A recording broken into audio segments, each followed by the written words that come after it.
Good morning dear student. आज हम read करेंगे glimpses of the past. Class 8th का यह लेसन है जो कि हनी ड्यू बुक में से लिया गया है। आइए इस चैप्टर को जानते हैं। Before you read, here are some pictorial glimpses of the history of our country from 1757 to 1857। इस चैप्टर में कुछ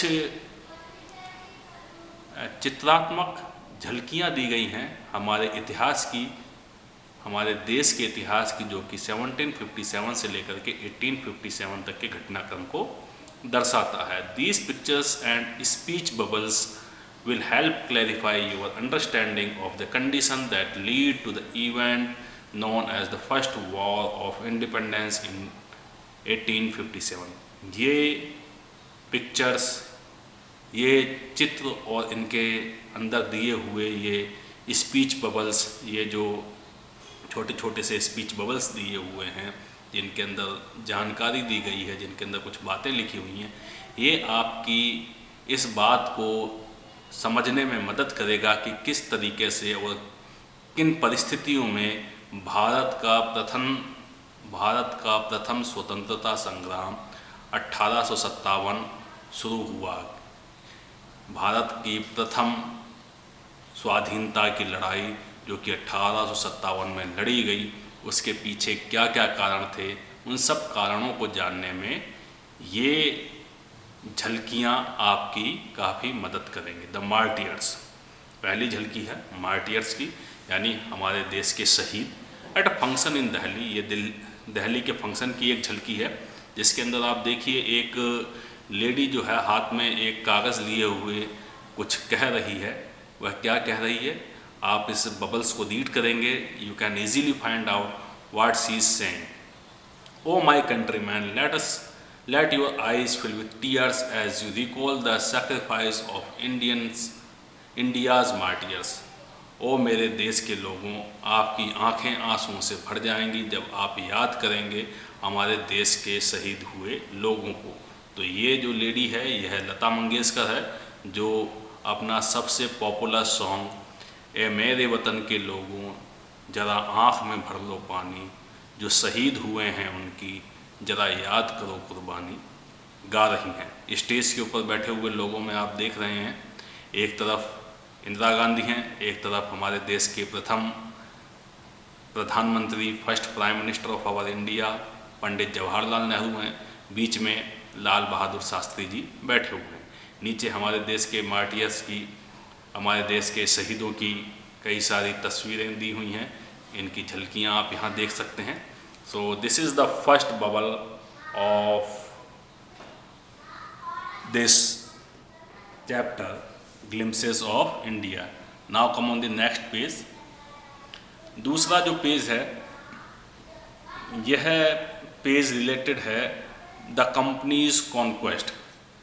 कंपनी के कॉन्क्वेस्ट से, कंपनी ने किस तरीके से धीरे धीरे अपना विजय अभियान शुरू किया और किस तरीके से कंपनी ने बलपूर्वक छोटी छोटी जो भारत में रियासतें थीं, जो राजा महाराजा थे, उनके ऊपर अपना आधिपत्य स्थापित करना शुरू कर दिया। तो उसकी एक झांकी आपको इसमें देखने को मिलेगी। 1757 से लेकर के 1849 तक कंपनी ने अपना विजय अभियान जारी रखा था। With its superior weapons, the British East India Company was extending its power in 18th century India. अपने सबसे ताकतवर हथियार के साथ ब्रिटिश ईस्ट इंडिया कंपनी ने भारत में अपने ताकत को 18वीं शताब्दी में बढ़ाना शुरू किया। तो ये 18वीं शताब्दी का भारत था। 1765 के भारत की एक यह तस्वीर है, हमारे इंडिया का मैप है 1765 का, जिसके अंदर आप देख सकते हैं कि जो येलो कलर से जो आपको पार्ट दिखाई दे रहा है, उसके अंदर उस समय इंडियन प्रिंसेस का शासन था, भारतीय राजकुमार, राजा महाराजा शासन किया करते थे। और जो आपको पिंक कलर से जो पार्ट दिखाई दे रहे हैं, उसमें ब्रिटिश टेरिटरी यानी ब्रिटिश लोगों की हुकूमत उस समय स्थापित हो चुकी थी। तो आप एक तरीके से ये देख सकते हैं, जो हमारा ईस्ट पार्ट था उसके अंदर ब्रिटिश लोगों ने अपनी हुकूमत स्थापित कर ली थी। जो कि कोस्टल एरियाज़ थे वहाँ पे ब्रिटिश लोगों का आधिपत्य हो चुका था। Come on the next part, Indian princess were short sighted. भारतीय जो राजा थे, जो राजकुमार थे, वो दूरदर्शी नहीं थे, वो शॉर्ट साइटेड थे, यानी वो दूरदर्शिता नहीं रखते थे, चीज़ों को अच्छे से समझते नहीं थे। दैट अब स्टार्ट राजा भा call the English merchants, they will help me to defeat him. ये इस तरीके से शुरू हुआ। राजा भा कॉल द इंग्लिश मर्चेंट, राजा भा ने आदेश दिया कि इंग्लिश मर्चेंट को बुलाया जाए, इंग्लिश दुकानदारों को बुलाया जाए, इंग्लिश शॉपकीपर्स को बुलाया जाए, क्योंकि as a merchant, as a businessman बन करके इंग्लिश पर्सन्स जो है इंडिया में दाखिल हुए थे। तो वहाँ के उस समय के जो राजा महाराजा थे उन्हें एज ए मर्चेंट ही कॉल किया करते थे, बुलाया करते थे। They will help me to defeat him, ये वो मेरी मदद करेंगे उसको हराने में, उस राजा को हराने के अंदर मेरी मदद करेंगे। तो इस तरीके से जो इंडियन प्रिंसेस थे वो ब्रिटिश जो आर्मी थी उसकी मदद की गुहार लगाने लगे थे। उनको ब्रिटिश मर्चेंट पे, इंग्लिश मर्चेंट पे काफ़ी ज़्यादा भरोसा, उनकी ताकत पे काफ़ी ज़्यादा भरोसा था, क्योंकि उनके पास में मॉडर्न वेपन्स थे, आधुनिक हथियार थे, और वह यह जानते थे कि किस तरीके से यहाँ के जो राजा महाराजा हैं उनको अपने बस में करना है। The people had no peace due to such constant fight. लोगों के बीच में शांति नहीं थी, क्योंकि इस तरीके की जो कॉन्स्टेंट मीन्स लगातार निरंतर चलने वाली जो लड़ाइयाँ थी, उसकी वजह से लोगों के बीच में शांति स्थापित नहीं रह पा रही थी। लोग बाग शांत जीवन जीने में असमर्थ थे। The rivalries help the East India Company and it could easily subdue Indian princes one by one. तो जो रिवेलरीज थी, जो कंपटीशन था, उस कंपटीशन ने ईस्ट इंडिया कंपनी की सबसे ज़्यादा मदद की। किस बात में? Easily subdue Indian princes one by one, धीरे धीरे इंडियन प्रिंसेस को सबड्यू करने में, सबड्यू मीन्स उनको जीतने में, इंडियन प्रिंसेस को धीरे धीरे एक एक करके जीतने में इस चीज़ ने, रिवेलरीज ने सबसे ज़्यादा उनकी मदद की। जो बढ़ता हुआ असंतोष था एक दूसरे के ऊपर अपना अधिकार जमाने का, छोटी छोटी रियासतें थीं, एक दूसरे पे ये हमला किया करते थे भारतीय राजा महाराजा, तो इस बात ने अंग्रेज़ों की सबसे ज़्यादा मदद की इंडियन प्रिंसेस को हराने में, उनके ऊपर आधिपत्य स्थापित करने में इस चीज़ ने सबसे ज़्यादा हेल्प करी। A far seeing ruler like brave Tipu of Mysore fought the British till he died fighting. एक फार सिंह रूलर उस समय था जिसको कि टीपू सुल्तान के नाम से जाना जाता है, जो कि मैसूर का राजा था। उसने ब्रिटिश सोल्जर्स से, ब्रिटिश आर्मी से लोहा लिया और मरते मरते, लड़ते लड़ते उसने अपनी जान कुर्बान कर दी। तो इस तरीके से टीपू सुल्तान की डेथ हो गई, जो कि एक फार सिंह रूलर था, जो कि सारे उस समय के राजा महाराजाओं को एकत्र करके ब्रिटिश हुकूमत के खिलाफ लड़ना चाहता था, लेकिन वह युद्ध में लड़ते लड़ते मारा गया। नेक्स्ट देखते हैं, आइए। Thank God there is peace in the country now, no more wars and no looting by thugs. तो ये किसके विचार हैं? ये विचार हैं उस समय की जनता के, कि जो उस समय के जो लोग थे वो क्या सोचा करते थे। How did Indians react to these conquest. इन कॉन्क्वेस्ट का, इन विजय अभियानों का इंडियंस किस तरीके से रिएक्ट किया करते थे, भारतीय लोगों ने किस तरीके से रिएक्ट किया। जब भारतीय राजा महाराजाओं को बलपूर्वक हराना पड़ा, हार गए, तो उन लोगों ने किस तरीके से इसके ऊपर अपना रिएक्शन दिया, उसको देखते हैं। Thank God there is peace in the country now. ईश्वर का शुक्र है कि अब देश में शांति है। No more wars, no more lootings by thugs. न तो अब युद्ध होते हैं, न ही जो ठग हैं वो हमको लूटते हैं। It is good who send the British. ये बहुत अच्छा रहा है। It is God who send the British. ये ईश्वर है जिसने इन ब्रिटिश को हमारे देश में भेजा है। Our destiny is linked with them. हमारा तो भाग्य ही उनसे जुड़ चुका है। हमारा तो जो भाग्य है अब वो ब्रिटिश लोगों के साथ में जुड़ा हुआ है। यानी कि लोग बाग शुरुआत में ब्रिटिश पर्सन्स को काफ़ी ज़्यादा पसंद करने लगे, ब्रिटिश मर्चेंट्स को काफ़ी ज़्यादा लाइक करने लगे, क्योंकि उनकी वजह से रोज़ रोज़ होने वाले जो युद्ध थे आपस में राजा महाराजाओं के, वो बिल्कुल रुक चुके थे। इसी तरीके से जो ठग्स और जो डाकैत और जो चोर थे जो कि गरीब जनता को लूटा करते थे, उनकी लूटपाट बिल्कुल ख़त्म हो गई थी, तो लोगों ने इसका वेलकम किया। The white man has killed our dethroned our kings. लेकिन कुछ एक ग्रुप ऐसा भी था जो कि वाइट मैन्स को पसंद नहीं कर रहा था। उन्होंने क्या कहना शुरू किया, the white man has killed और डिथॉर्न आवर किंग्स। वाइट मैन्स ने हमारे राजा को मार दिया, उसे डिथॉर्न कर दिया, यानी सिंहासन से उतार दिया, हमारे राजाओं को सिंहासन से उतार दिया या हमारे राजाओं को मार दिया। तो ब्रिटिश जो थे वो इस मामले में अच्छे नहीं थे। Some kings were not good but after all they were of this land. कुछ राजा अच्छे नहीं थे, लेकिन फिर भी वे हमारी ज़मीन के तो थे, हमारी इस धरती से जुड़े हुए तो थे, ये तो सब के सब बाहरी हैं, ऐसा लोगों ने कहना शुरू किया। Now we have become slaves of foreigners. अब तो हम फॉरेनर्स के यानी जो विदेशी हैं उनके दास बन करके रह गए हैं। अब हमको उनकी दास्ता करनी पड़ेगी, उनकी गुलामी करनी पड़ेगी, जो विदेशी हैं, जो कि हमारे देश से बिलोंग भी नहीं करते हैं। ऐसी बातें भी उस समय समाज में होना शुरू हो गई। यानी दोनों तरह की बातें उस समय हमारे समाज के लोग किया करते थे। कुछ लोग अंग्रेज़ों को अच्छा बताते थे, कुछ लोग यह कहते थे कि उन्होंने हमारे साथ बहुत गलत किया। तो आइए आगे देखते हैं फिर क्या हुआ उसके बाद का घटनाक्रम। British rules 1765 to 1836। 1765 से लेकर के 1836 तक ब्रिटिश रूल चला, ब्रिटिश लोगों का शासन चला। उस रूल्स में क्या क्या हुआ और उस समय भारतीय समाज की क्या कंडीशन थी, what was the condition of our Indian society, let us know it. Religious leaders preached ideas like untouchability and child marriage. जो उस समय के रिलीजियस लीडर्स थे, जो उस समय के धार्मिक नेता जो थे, धर्म का प्रचार करने वाले संत, साधु संत जो थे, वो उपदेश दिया करते थे। किस तरीके के उपदेश दिया करते थे, like untouchability and child marriage.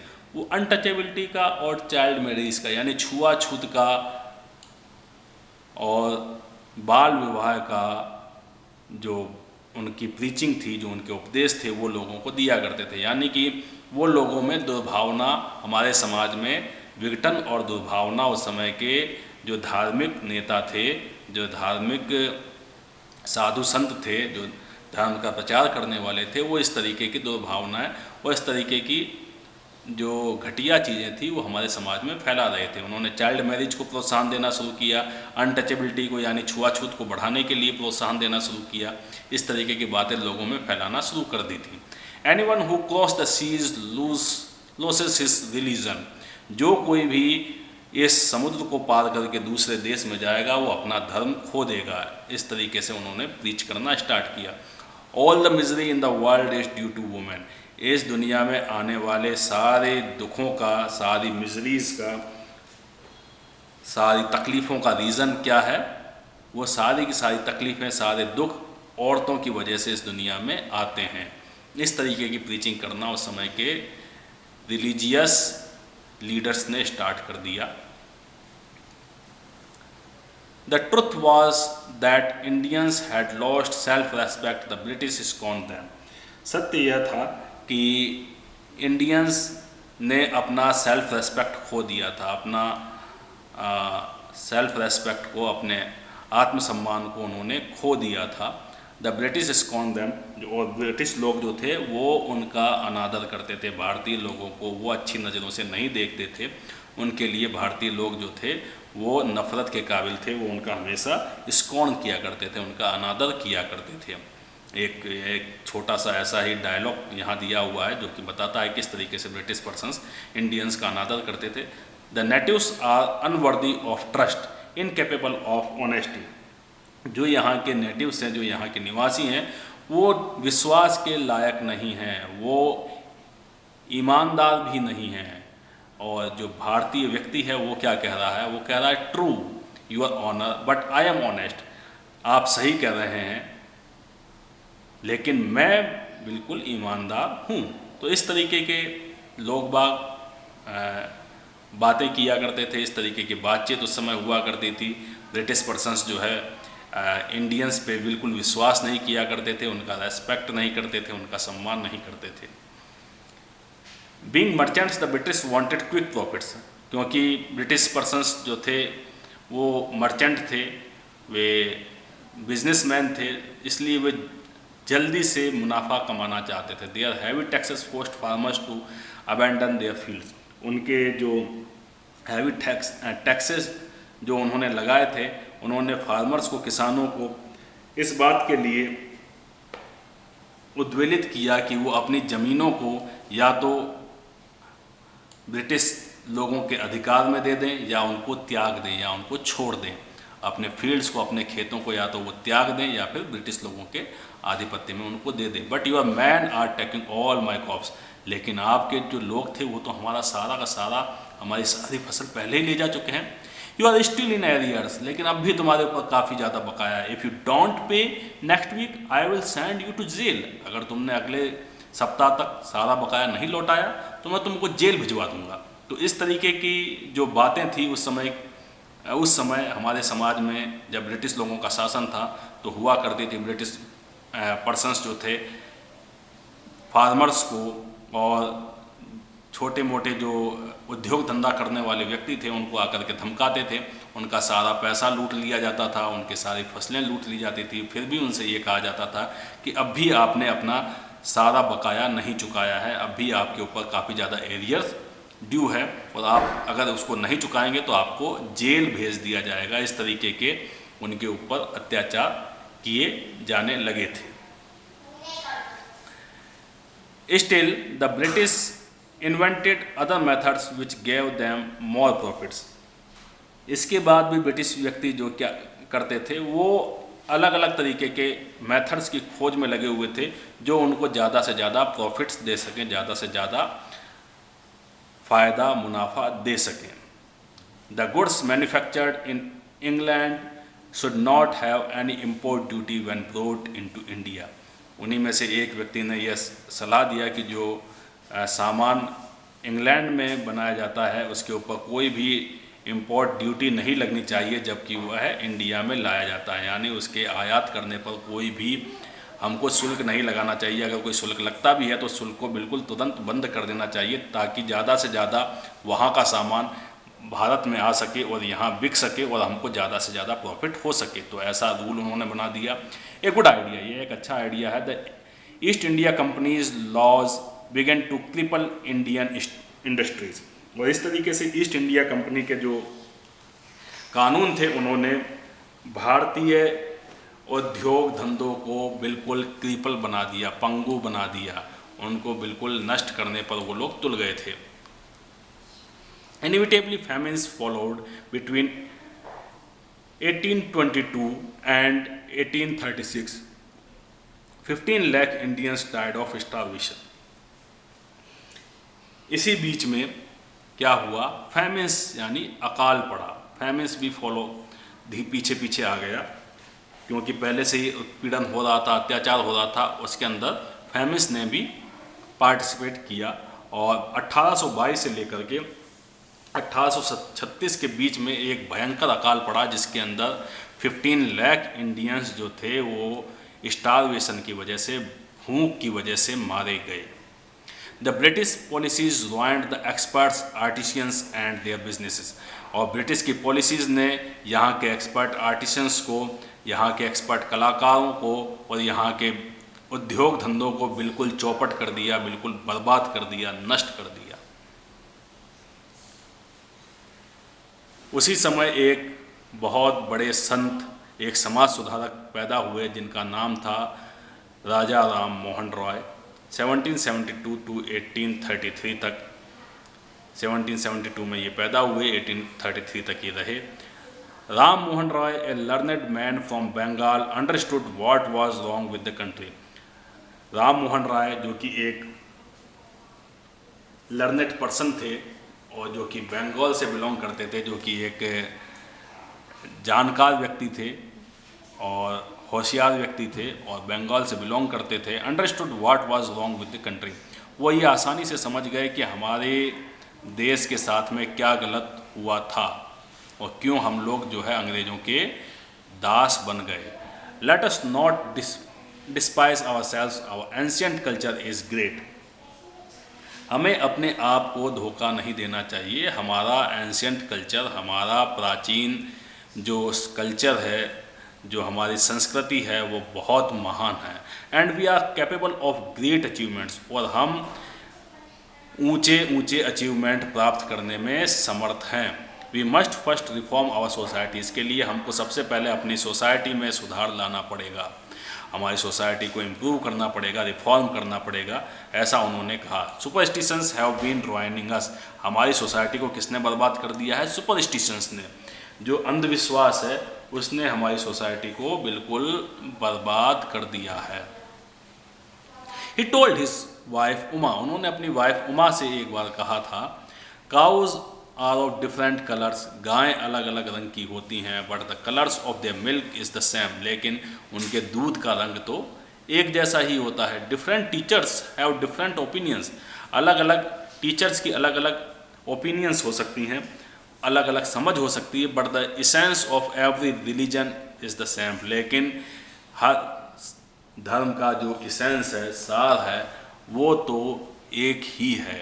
यानी धर्म उपदेशक अलग अलग तरीके से अपनी ओपिनियंस बता सकते हैं, अपनी बातों को बता सकते हैं, लेकिन उनका सार जो निकल के आता है वो तो एक ही है। सारे धर्म हमको एक सी ही चीज़ सिखाते हैं। जिस तरीके से गाय चाहे वो किसी भी रंग की हो, वो सफ़ेद रंग का ही दूध देती है, दूध का रंग हमेशा सफ़ेद ही होता है, उसी तरीके से सभी धर्मों का सार एक जैसा ही है।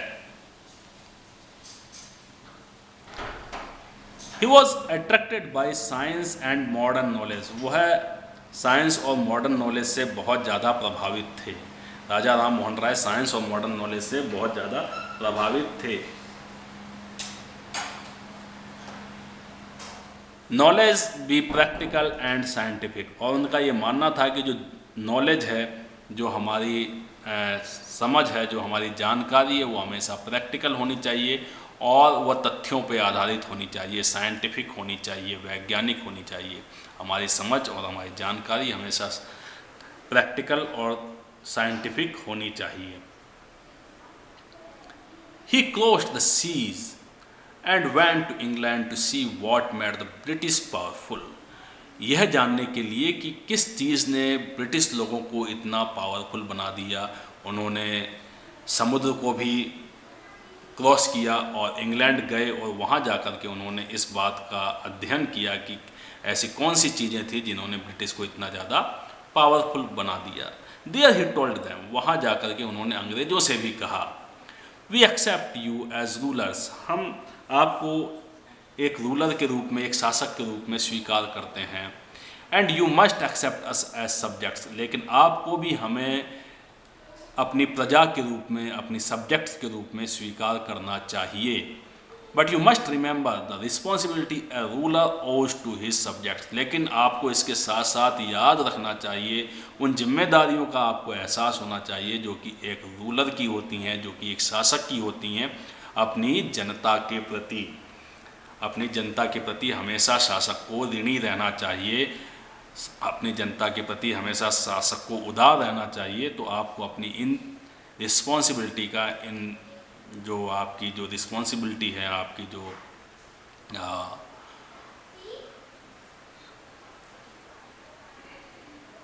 रिस्पॉन्सिबिलिटीज़ का आपको अच्छे से भान होना चाहिए और उसमें ऋणी होना। He started newspapers but the suspicious British stopped them in 1823। उन्होंने एक न्यूज़पेपर भी स्टार्ट किया था, लेकिन जो ब्रिटिश लोग, क्योंकि वो हमेशा भारतीयों को संदेह की दृष्टि से देखा करते थे, उन्होंने उसके ऊपर रोक लगा दी और 1823 को उनका जो न्यूज़पेपर जो छप कर के आता था उस पर रोक लगा दी गई। फिर स्टार्ट होता है ऑपरेशन। ऑपरेशन मीन्स उत्पीड़न।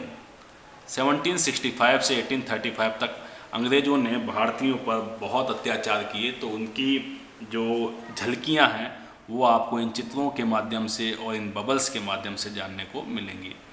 तो आइए देखते हैं इसको। But the British continued to oppress Indians, लेकिन अंग्रेज़ों ने इंडियंस का उत्पीड़न, उनको परेशान करना, उनको तकलीफ़ देना उन्होंने जारी रखा। In 1818 they had passed regulation third. Raja Ram Mohan Rai के रिक्वेस्ट करने के बाद भी अंग्रेज़ों का उत्पीड़न जो है भारतीयों पर जारी रहा। 1818 में 1818 में उन्होंने एक रेगुलेशन थर्ड पास किया, एक नियम थर्ड पास किया। इस नियम के अंतर्गत क्या था? Under it an Indian could be gelled without trial in a court. इस नियम के अंतर्गत बिना किसी की कोर्ट में ट्रायल किए हुए, बिना किसी व्यक्ति को कोर्ट में पेश किए हुए उसे जेल भेजा जा सकता था, ऐसा नियम उन्होंने बना दिया। All the time British officers in India Drew big salaries and also made fortunes in private businesses.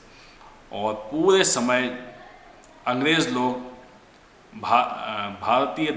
Bharat देश के अंदर ऊंची ऊंची पगार लिया करते थे, बड़ी बड़ी सैलरीज लिया करते थे, अपना भाग्य वो प्राइवेट बिजनेस खोल करके उसमें अपना भाग्य आजमाया करते थे और इस तरीके से वे पैसा कमाने में तुले हुए थे।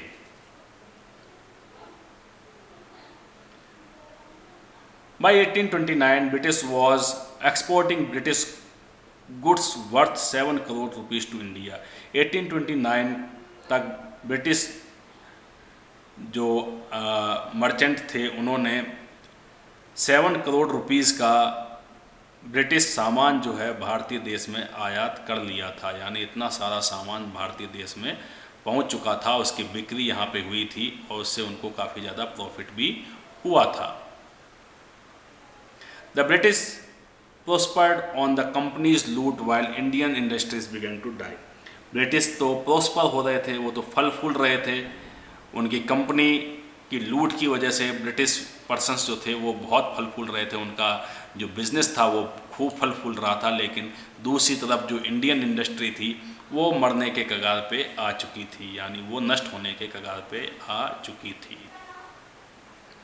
Governor General Bentinck reported back home. उसी समय गवर्नर जनरल को वापस अपने देश बुला लिया गया, वापस ब्रिटेन बुला लिया गया। The bones of cotton weavers are bleaching the plains of India. और जो ऐसा कहा जाता है कि गवर्नर जनरल बैंटिक ने ही जो भारतीय वस्त्र उद्योग था उसकी उन्होंने कमर तोड़ दी थी। यानी उनकी जो कमर थी उसको ब्लीचिंग कर दिया था। ब्लीचिंग करना मीन्स उनको, उनकी जो बोन्स थी उनको सफ़ेद कर दिया था। यानी उनको इतनी तकलीफ़ दी थी, उनका वहाँ से ब्रिटिश जो वस्त्र था उसको आयात करके भारतीय जो सूती वस्त्र उद्योग था उसको बिल्कुल उन्होंने तहस नहस कर दिया था, बर्बाद कर दिया था।